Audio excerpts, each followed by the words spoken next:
Hey everyone. Thanks for your interest in my YouTube channel. It means the world to me that anyone would even want to watch me. If you're new here, hello. My name is Barb, aka the Rolling Rainbow. As you can see, I'm covered in rainbows all the time. And if you are new, please subscribe to my channel. I will try to put out videos at least once a week, if not more, if I am able to. I'm still working on figuring out how to even edit a video. I am not technically advanced in these regards by any means. I really would like to get there. It does involve some patience, and I tend to not have much patience when it comes to electronics. I am working with an older MacBook Pro, which is great. I love it, but I have a feeling that it would be a little bit easier if I was on a newer one. Obviously, I don't exactly want to spend all that money at this current time for a new one if it's not needed. Be sure to hit the notification bell so you can be alerted whenever I do put out new videos. And with that said, I decided to do the video in how I look right now. I was gonna do my full face makeup and look all nice and everything else, and I'm like, you know what, why should I? This is usually how I look most days, so you can see whenever I'm full glam on my Instagram and my Snapchat and wherever else I post about it. So and my YouTube picture is also of that.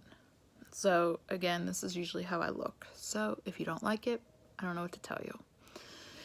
So as many as you see, I am currently on a fitness weight loss journey type thing. If you have I guess I should tell you a little bit about myself.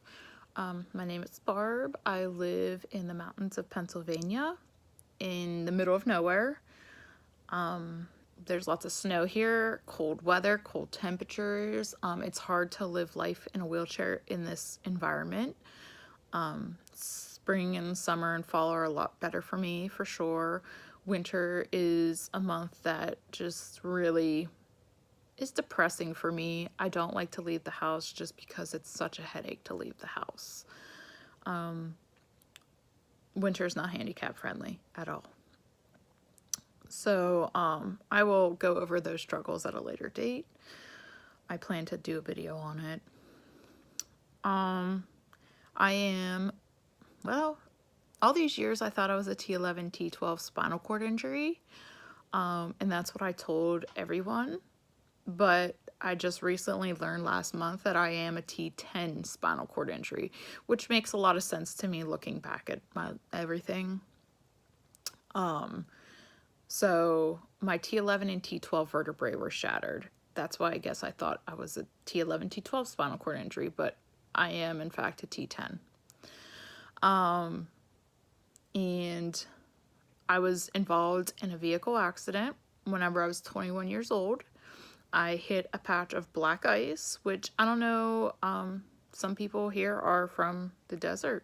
They have no idea what black ice is, so I will tell you. Black ice is, and I know my accent is making it sound like I'm saying black guys, but it's black ice, I-C-E, ice. Black ice is pretty much a condition that we have here where we have freezing temperatures. It's pretty much between the point of freezing and not freezing, and you don't ever really know it's existing. The vehicle I was driving did not have a temperature gauge, and when I left my house, it was in the 50-degree Fahrenheit temperature. I was not 100% sure that it was even that cold outside. I was on a 4-hour car ride back to where I once lived, which is in Scranton, Pennsylvania. And I was heading into a winter storm, and back in those days, we didn't have a phone to tell us that there was a winter storm that we were heading into. We didn't know. So, I was heading into a winter storm, and I was in between the, phase of freezing and not freezing. And pretty much the roads pretty much look wet. And most of the road is wet. And then there's random patches of ice that form, and it shimmers in the light, and it looks just like a wet road. But really, it is a sheet of ice, and you can't tell between ice or a wet road.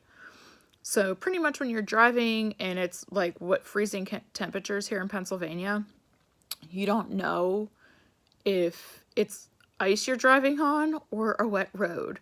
So now I drive like very cautiously anytime it's cold out and the roads are wet. Most of the time people just assume they're wet because they do treat the roads with salt, gravel, and other chemicals to help melt the ice and the snow and whatnot. But it is still a concern because not a lot of the plows and the trucks don't get out in enough time to treat the roads. So you never know if it was treated or not. And the road I was on was a main interstate. I was going 45 miles per hour in a 65 miles per hour zone. And I hit the patch of black ice and ultimately lost control. And my car went backwards into a bunch of trees. And I was not wearing my seatbelt. And as a result of not wearing my seatbelt, I went through the seats, and my back was broken. I was paralyzed on impact. And that is when I suffered the spinal cord injury. I needed to be fused. My back was broken, and it needed to be put back together. I currently have 2 rods and my 9 pins stabilizing my back in that location. The reason there's 9 pins instead of 10 is like it normally has is because the one vertebrae was completely shattered and there's nothing to anchor a pin to. So I believe it's my T11 that is completely shattered. As a result, I live in chronic pain and whatnot from that injury. They also diagnosed it as incomplete spinal cord injury. And I pretty much feel like I have more of the symptoms of a complete injury. The only thing that I have is proprioception, which isn't anything to write home about. Pretty much I know like when my knees are bent and my ankles are bent. If I am up in my braces that I get in once in a while, just for exercise purposes, it's not anything practical, then I can tell where my legs are in space while I'm walking with them.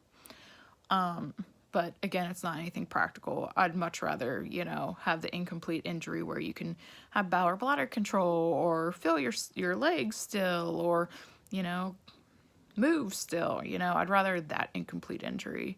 But I pretty much have most of the symptoms of a complete injury, long story short. So by technicality, though, I am an incomplete injury. During my accident time frame, like I said, I was 21 years old. I was living out on my own at the time, 4 hours away from all my family and everyone I knew. So as a result, I was forced to move back, give up my education. I was in the process and almost finished with. The education was for something that involved use of your legs. So that was very disheartening and a very big blow to me. I wasted 3 years of my life for nothing ultimately. And at the time I was engaged. And,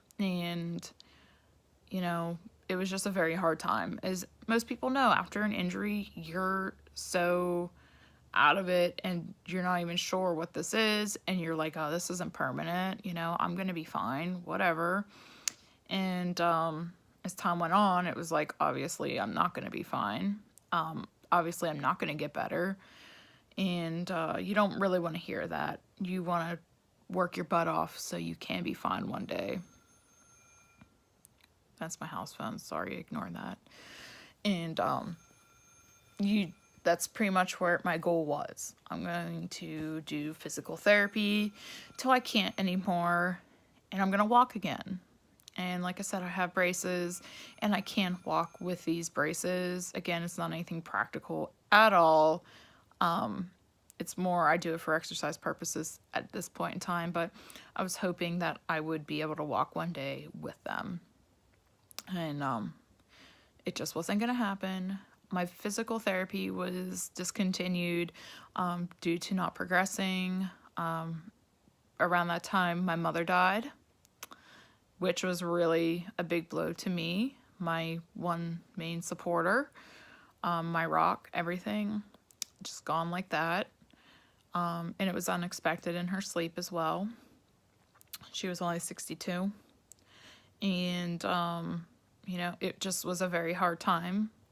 Nonetheless, did I have to deal with this new injury? I had to deal with my mother dying, which those two things alone are enough to make someone really depressed, nonetheless, together. And I still had my fiance at that point in time, and he was my rock, and he was great. As time went on, he ended up showing signs of pretty much PTSD he was in the military. He served in the Marine Corps, and he pretty much was one of the first troops that were sent to Iraq in 2002. And he was very he had a lot of issues. I wanted to stay there and try and support him, but when it came down to it, he didn't want to help himself. So you can't force someone to help themselves. He kept blaming me for his problems. I was the reason for his problems. And the only logical way I could see that he might possibly help himself one day was if I wasn't in the picture anymore for him to blame. So I made a very hard decision to end things with him. So with the possibility of him getting better one day. And I gave up my life up in Scranton then. And another blow to me. So I ultimately went into a very deep depression. What's crazy is looking back, like at the time I was living it, I didn't really realize I was depressed. I never realized I was so depressed until I wasn't depressed anymore. I never got treated, like before my accident, I was diagnosed with depression, was treated for depression, but after my accident, I refused all treatment for any kind of mental issues. I refused to take any kind of mood stabilizers or anything. I kind of wanted to do it on my own and go through the motions, and I was feeling what I was feeling for a reason, and I needed to feel it at that time for a reason. So I dealt with it. And the next couple years, I just tried to find hobbies and things to keep myself occupied and do things to just stay busy and not think about my life. Friends disappeared. I didn't really have, I had my family and like a handful of friends that stuck by my side. Without them, I wouldn't be where I am today. As a result of having a spinal cord injury, you no longer have bowel or bladder control at the level of injury that I am at. And to me, that is what disables me more than anything else.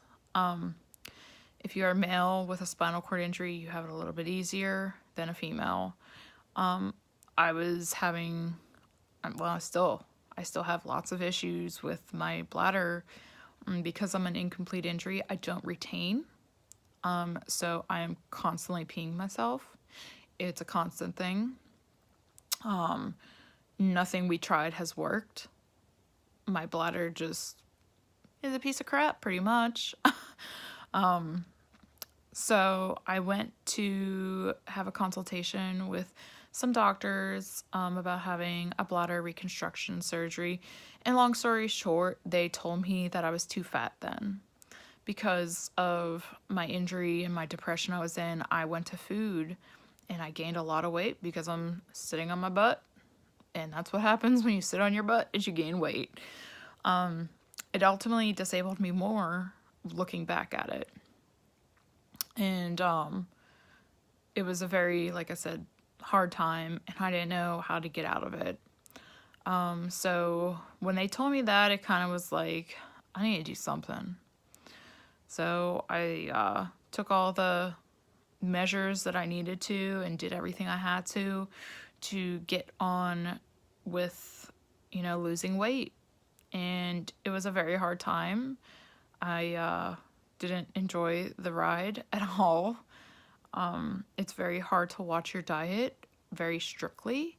It is a very hard thing, especially when you're a carbaholic and a sugarholic like I am.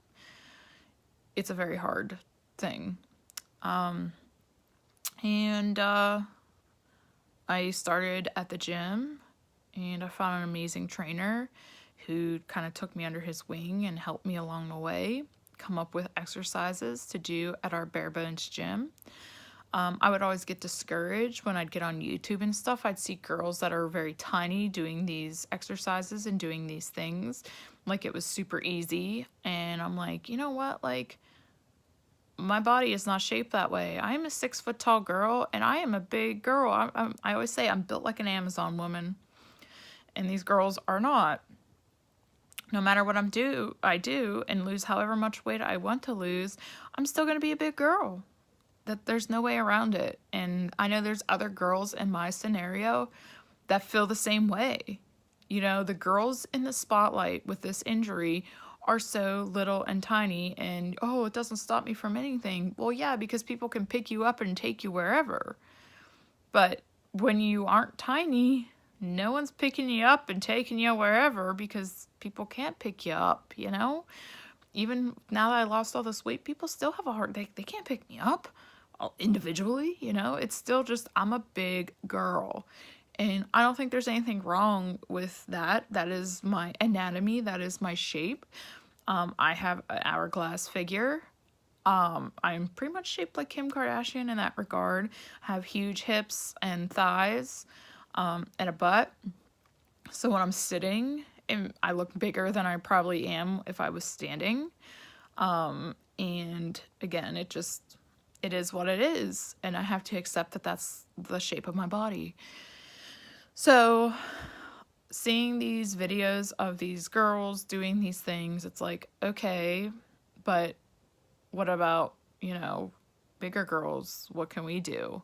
And other people are going and working out at special facilities for spinal cord injuries.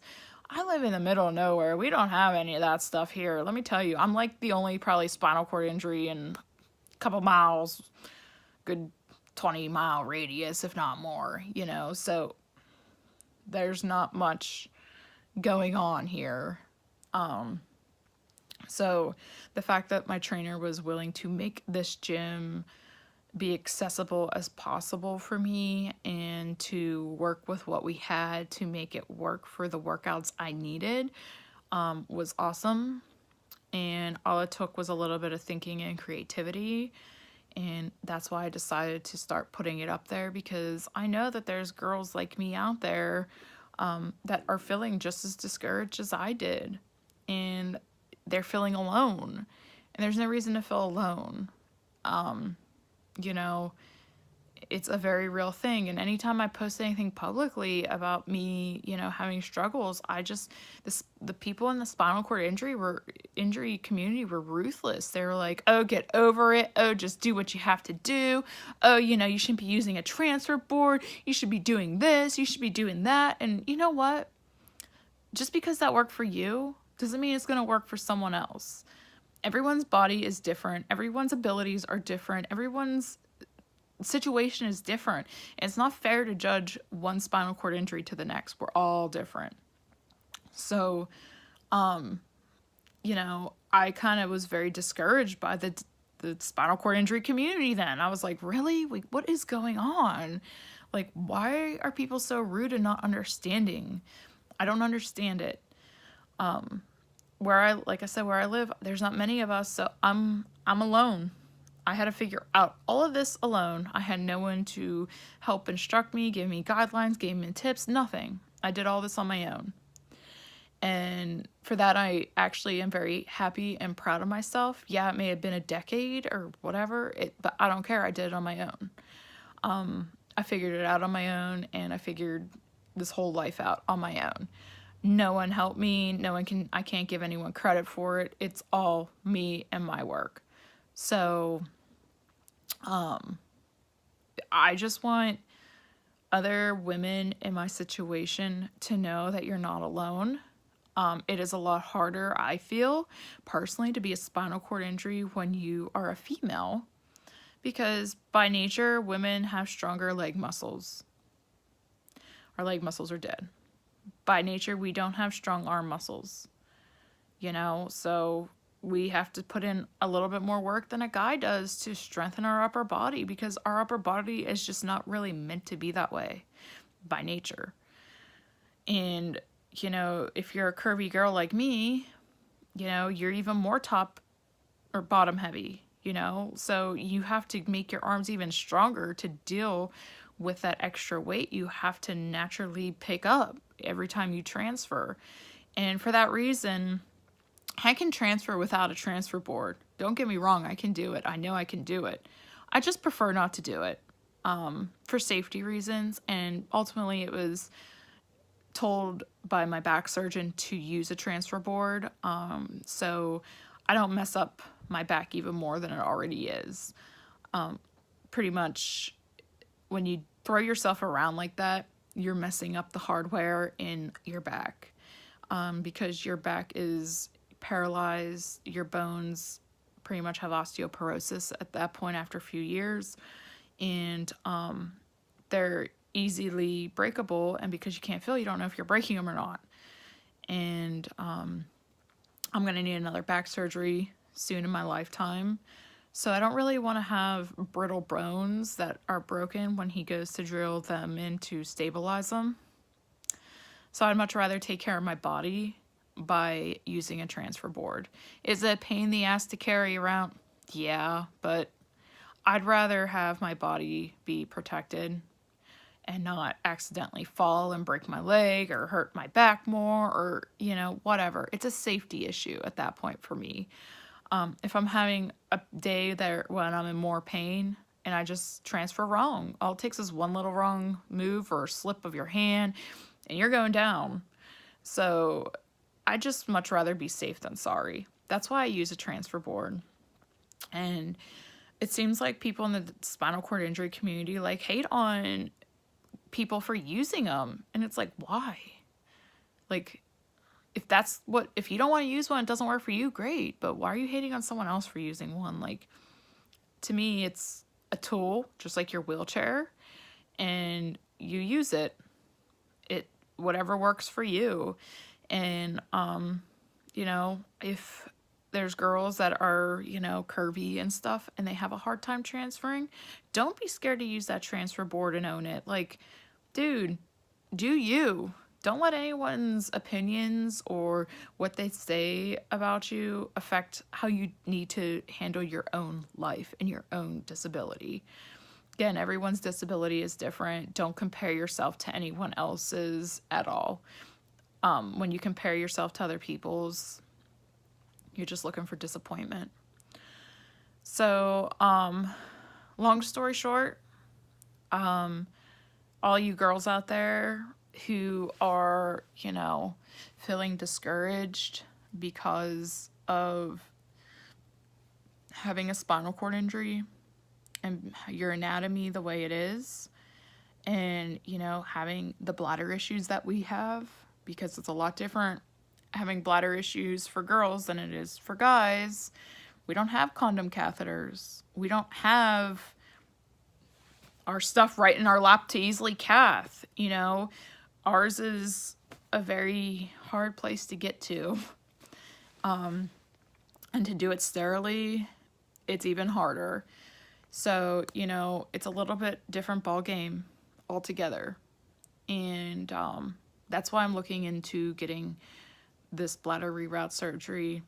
They will ultimately be rerouting my bladder to a port where I can easily cath myself from pretty much my stomach, either here or through my belly button.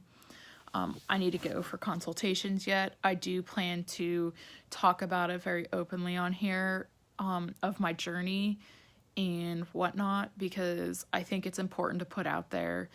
I've learned that most people don't know what a spinal cord injury is, what paralysis is even, and no one wants to talk about it. No one wants to talk about the bladder and bowel issues. No one wants to put that out there. And yeah, it's a very personal, touchy subject, but it needs to be talked about. That is a struggle of ours, and most people in our situation, that's probably what they're going to say disables them. They've learned to cope with, you know, not moving their legs and everything else. It's the fact that they have bathroom issues. So that is my goal this year, is to go and meet with a bunch of doctors in the city and see which doctor is best for me and get different opinions and go on with this surgery.